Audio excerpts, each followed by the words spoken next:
එම්බ්‍රයෝ transfer කරන අනිත් ක්‍රමය තමයි මෙඩිකේටඩ් එම්බ්‍රයෝ ට්‍රාන්ස්ෆර්. ඒ කියන්නේ ඖෂධ ලබා දීලා ඖෂධ මගින් පාලනය කරලා ගර්භාෂය කල්ල තැන්පත් කිරීම සිද්ධ කරන එක. ඒතර නැචරල් ක්‍රමයට වඩා මේක වෙනස්. නැචරල් ක්‍රමය ගොඩාක් සාමාන්‍ය ස්වභාවික ක්‍රමයට ආසන්නයිනේ.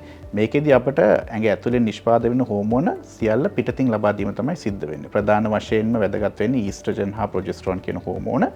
ඒතර ගර්භාෂයේ ඇතුල් බිත්තිය එන්ඩෝමෙට්‍රියම් එක වැඩෙන්න අපි දෙන්නේ ඊස්ට්‍රජන් කියන හෝමෝනේ. සාමාන්‍යයෙන් දවස් 11ක් 12ක් විතර මේ හෝමෝන එක ලබා දෙනවා.